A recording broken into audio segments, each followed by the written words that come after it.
It is a live stream, though it is already an, it was not informed prior. So there might be some students who are not aware of this fact that I'm coming live. And I'm ready with a very small lecture on Discourse by Michel Foucault.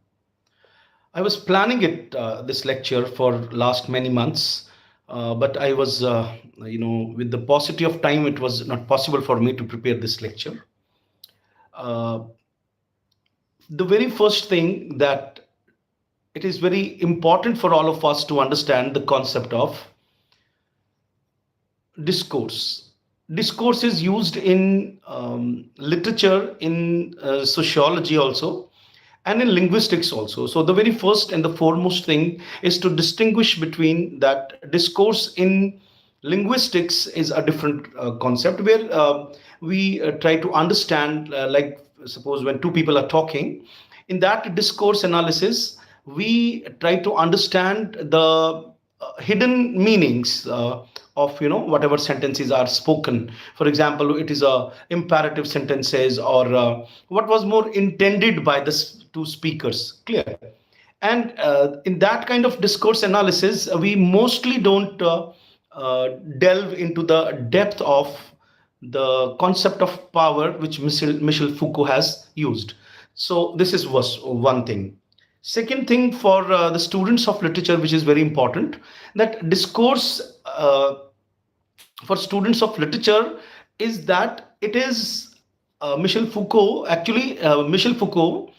has delivered or he delivered a lecture on discourse in 1970. And from then onwards, this particular topic has become so famous that I have never seen any book of Michel Foucault, or say any other book of criticism on postmodernism and post-structuralism, even in Dalit studies and in subaltern studies, that this word is not used. So you can understand the importance of this word, discourse analysis. So now, with this distinction between discourse analysis in the linguistics part and the discourse analysis in literature and sociology, let us begin. That discourse is a kind of, a set pattern of speech, which is already patterned and which is used to create knowledge and truth. It means knowledge and truths are not pre-established facts. For example, somebody has a knowledge of something, uh, like we should do it this way and not that way.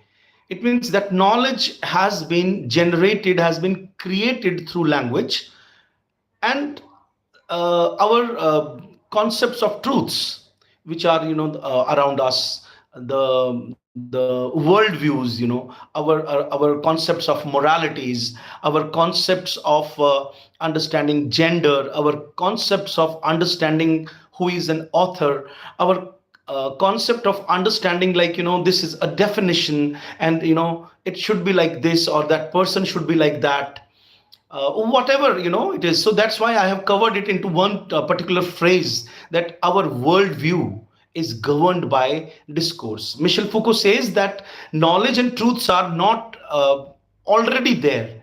They are created through language.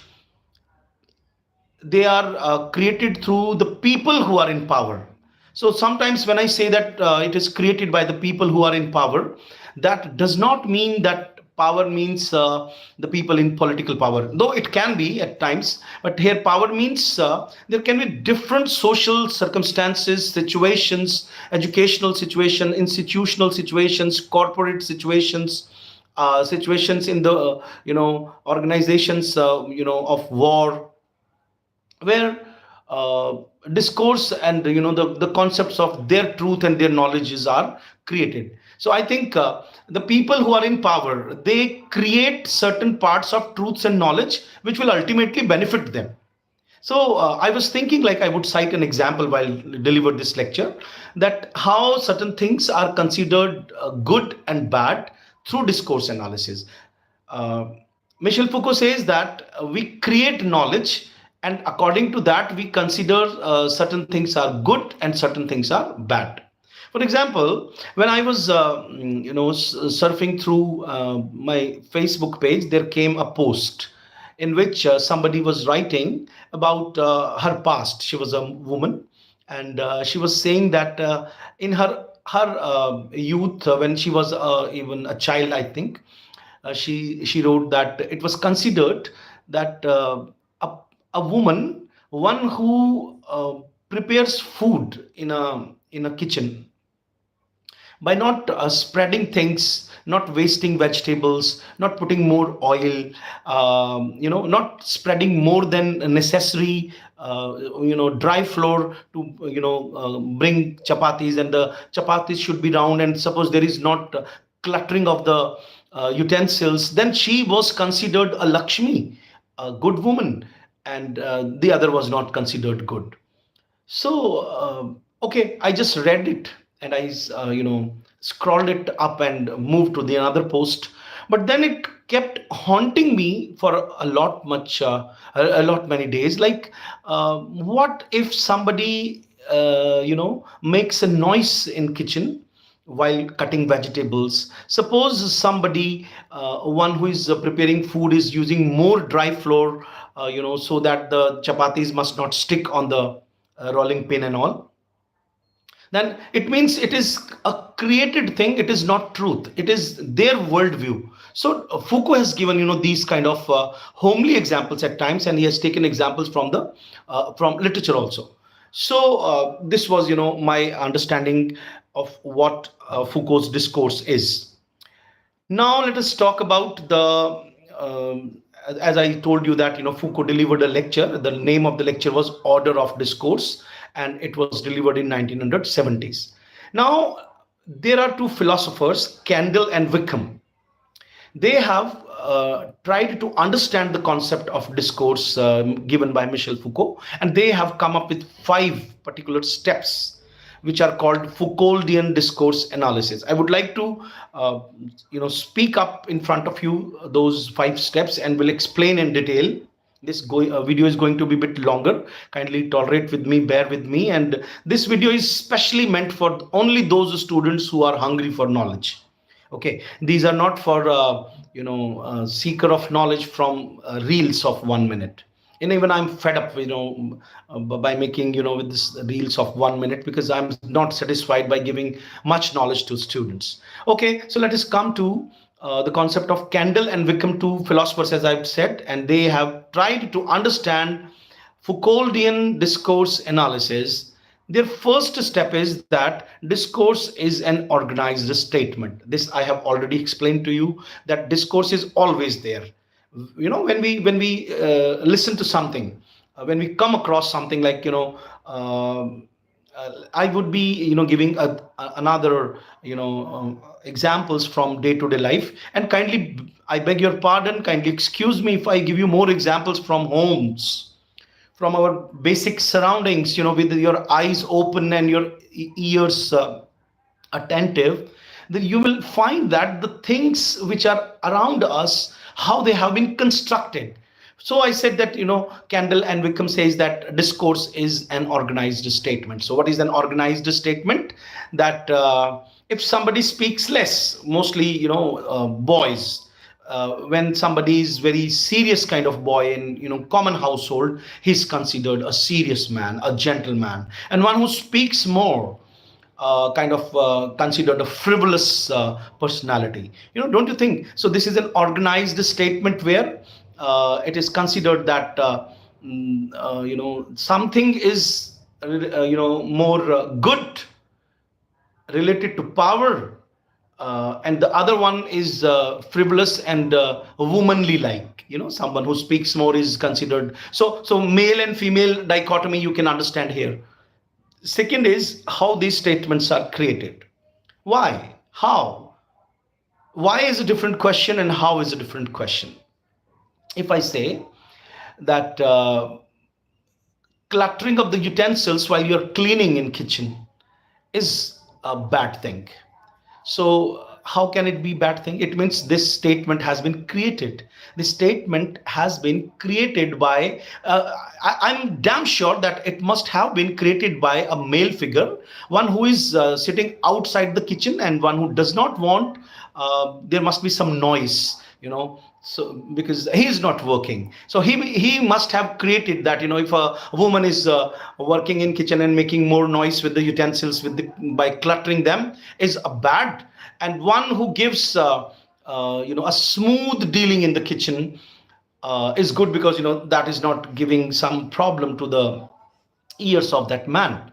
It's just an assumption, a hypothesis to understand, like, because our second statement is how these organized statements are created and they become discourse. The third is what can be said and what cannot be. Now, in our society, that certain things are considered okay and certain things are not considered okay. Don't you think like these are somehow related to power? Like something which you say and it goes against the norms of people, like it is considered that a person, member of your family or around you in your classroom, in your childhood friends circle, you must have seen that the person who speaks the fact is mostly considered like, he is mufat. I'm sorry, I'm using a vernacular word here, because the video is only meant, not only meant for northern students, South Indian students also will watch it. In Hindi, mufat means someone who speaks anything. One who speaks. I have met in my life some people who had been notorious. Either my mother said about somebody, or my grandmother said, or my say aunt said about somebody, like, he or she is doesn't have the manners. He's not, his mouth is not controlled, and he or she speaks whatever he or she likes. And then when I met these people after my PhD, after, when I say that I was a university trained person, I was surprised that they were not as notorious as they were painted to. It means someone who speaks the facts is unpleasant for the people about whose double standard dealing somebody is exposing, either, or speaking. So again, don't you think like it is related to power?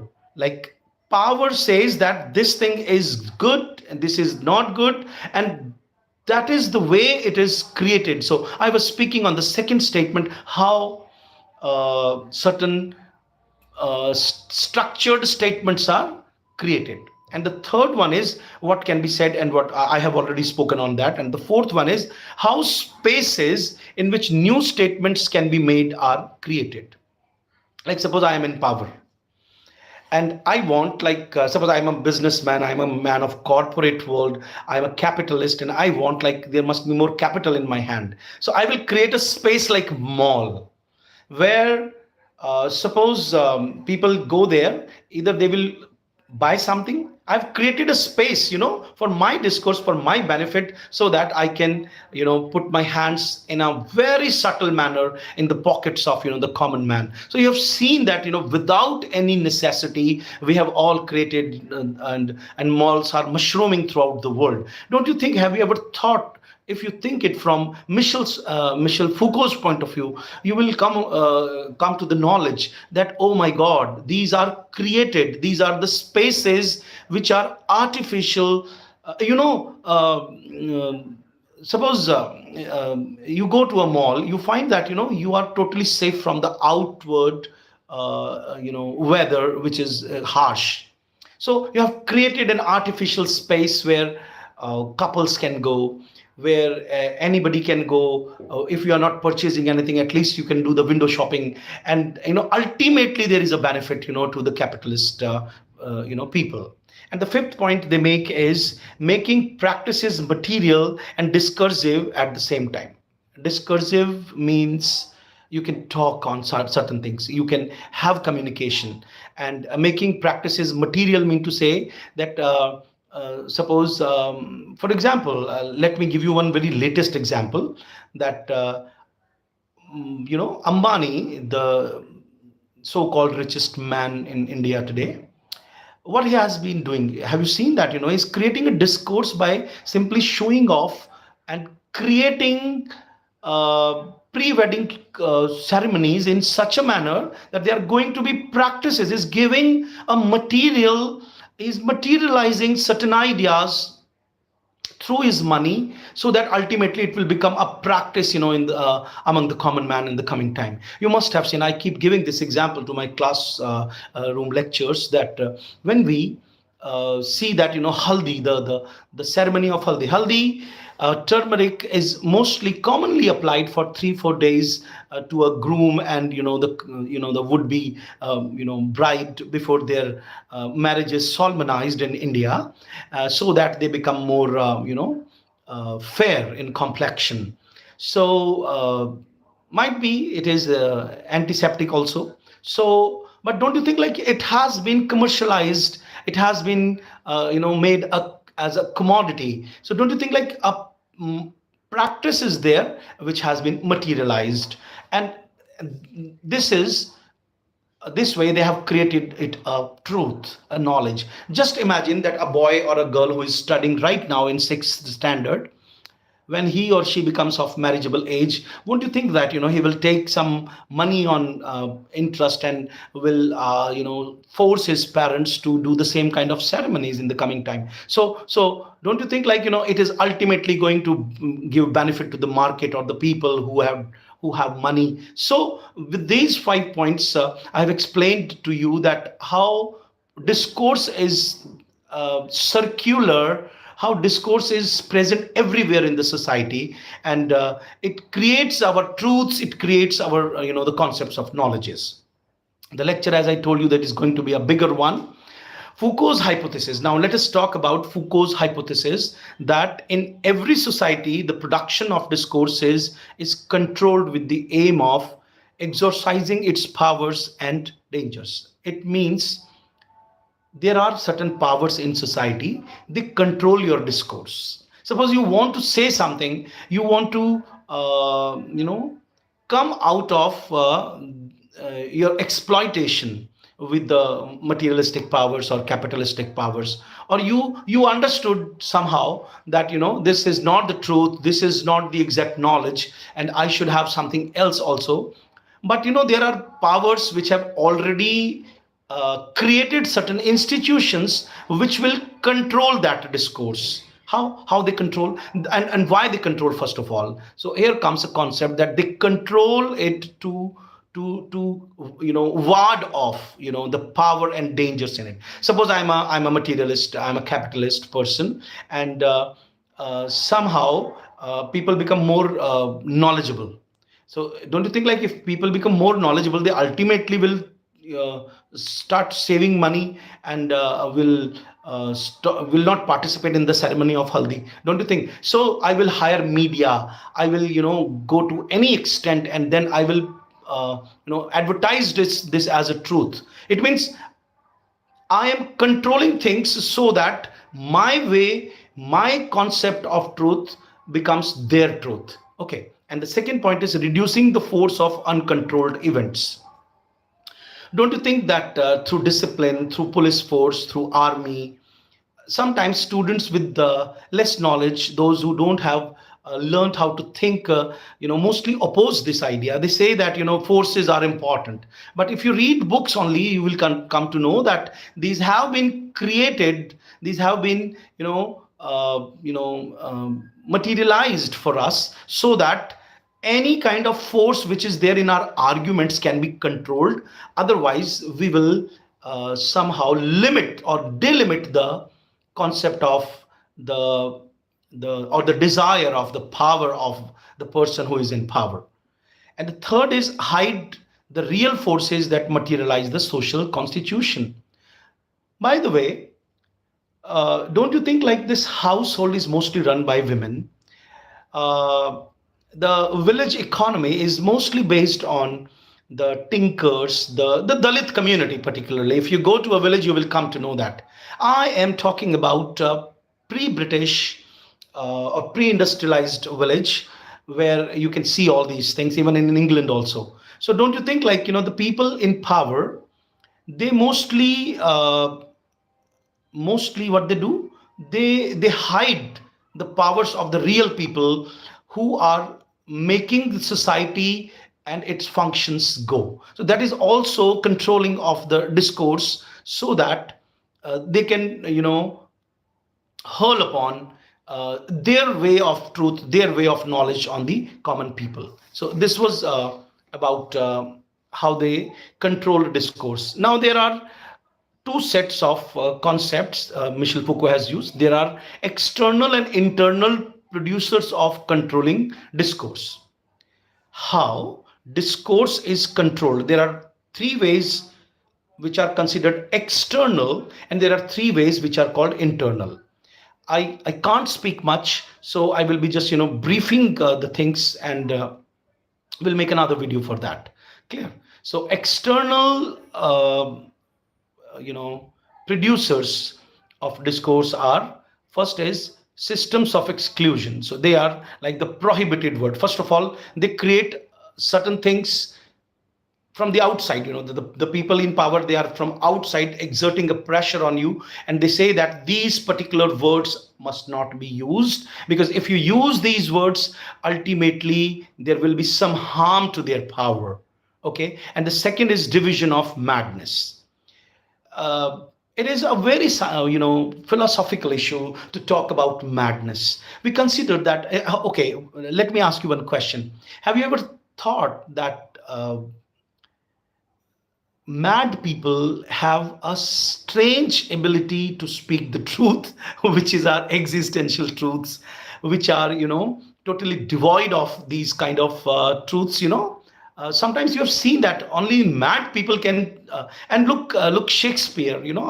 I have inclinations from his dramas, that wherever Shakespeare has shown clowns or mad people, they start speaking the truth. Even King Lear, he realizes the real world the moment he sheds the concepts of the adopted world of his power, and when that power goes from him, he sees the real world, the real relationships, who is his real relative and who is not his real relative. Okay. And sometimes you have seen that the people who have the ability to tell the future. Even I remember Jane Eyre.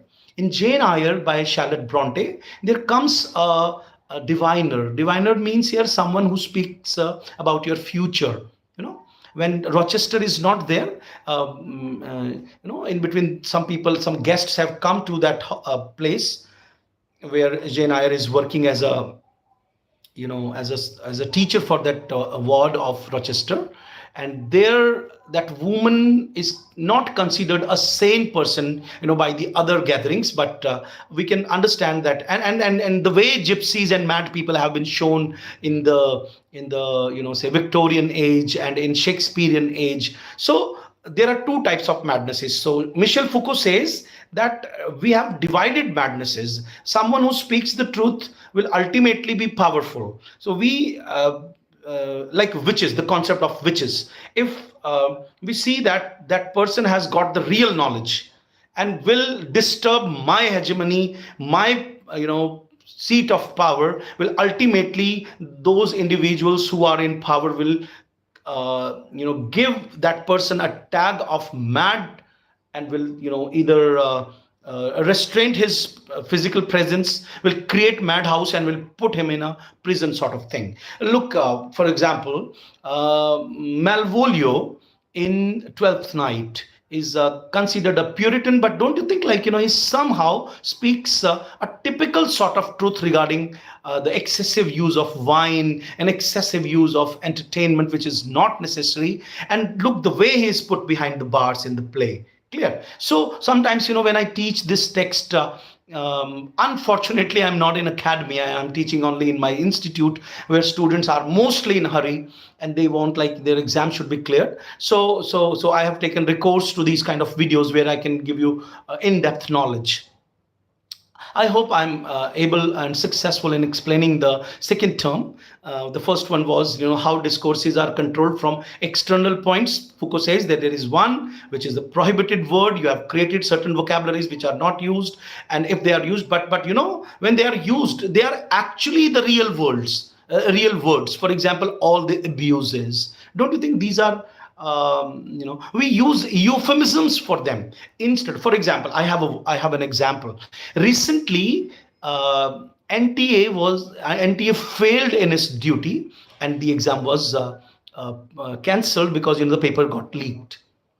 Don't you think the vocabulary they used, the kind of euphemism, a very simple, beautiful language that they it somehow tampering with the sanctity of the examination or paper.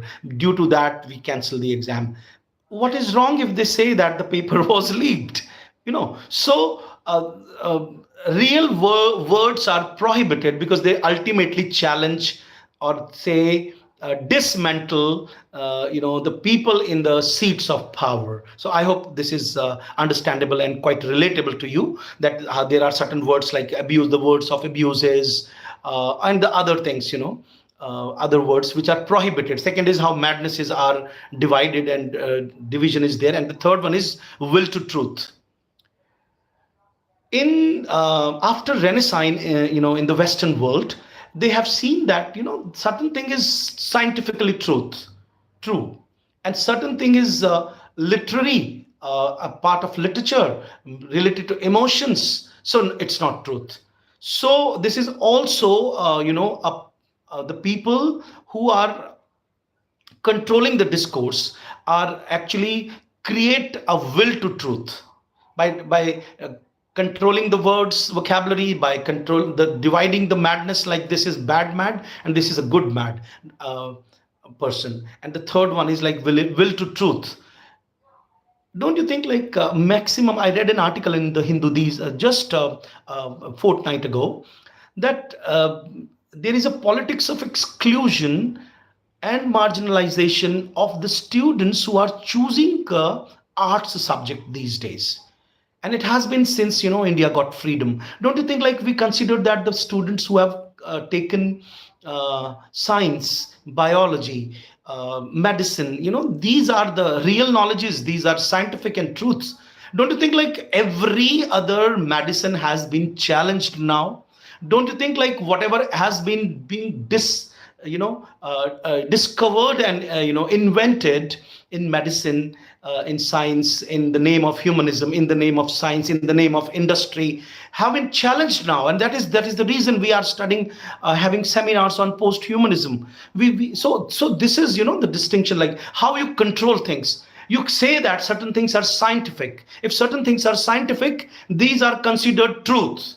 And things which are related to emotions on the psychological levels, which give us more pleasure, can give us the real satiation, real pleasure, are considered fake, literary, unwanted, and are excluded. And this is the reason that the students who are preparing, in that article of the Hindu newspaper, the writer was writing that we are producing lakhs of students from better universities, from different colleges, but they are not of any employability quality because of our willingness to the truth. And we consider that the somebody who has read political science is not the truth. Clear? Or say sociology is not the truth. Literature is not the truth. So he says, Michel Foucault says that this is a constructed things. This is not the exact truth. This is a way to control discourse. And then there are three internal producers of the discourse. These start from speech itself. When we speak something, for example, the first thing is commentary. This is quite tough to understand, so I won't speak much on this. Commentary means, suppose there is a book, and somebody has written something on that. So don't you think like writing a commentary is again controlling a sort of discourse, like what somebody has said? So these days every Tom, Dick, and Harry is challenging, the existing books without understanding the real worth of those books. So, as I said, that this is quite tough a point. I won't speak much on that. Second is author. Every student, one who is preparing for PhD, because PhD means you are going to be a thinker in the coming time. Even I think that once you are doing your MA, you're doing your BA in literature, you should become a thinker. Okay, otherwise why you are doing that? And that's why Michel Foucault says that, these common man, they will say that, he has studied physics and so he's of employable quality, and he's not. Look at me. I have done double MPhil and PhD, and whenever I read anything, I find that am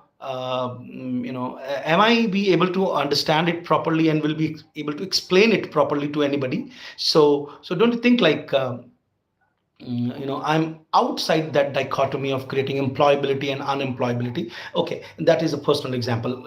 Leave it. Come to the concept of author. Every net student has read the essay of what is an author by Michel Foucault. It is a long essay, and sometimes it's quite ununderstandable for the students because it is quite discursive, and sometimes students don't understand like what the, because mostly philosophers, even when I'm speaking, some student may discard me simply by saying that you can speak the whole lecture in 5 minutes also. My dear friends, it is not possible. The things of philosophy and literature are mostly discursive. Discursive means when you're talking about them, you are giving examples. Even I don't understand things. If I am able to understand a very a succinct and very precise post of any great writer just because of my hard work of the yesteryears. So who is an author? Author is, writer says, the Michel Foucault says that author is a part of the individual one who controls discourse. And once you become an author, once you are in the canon means in the course, somebody has created a space for certain writers that, oh, these are considered the authors, and this is simply a writer. That dichotomy, distinction between author is great and a writer is not. He says that, and when you create an author, because author is one who is pleasing you, the people in power, and his vocabulary is like that. He's giving those things which will make you powerful forever. And anybody, Michel Foucault has also written in his essay like who is an author or what is an author, that anybody is writer, anybody is an author, but an author is also a writer.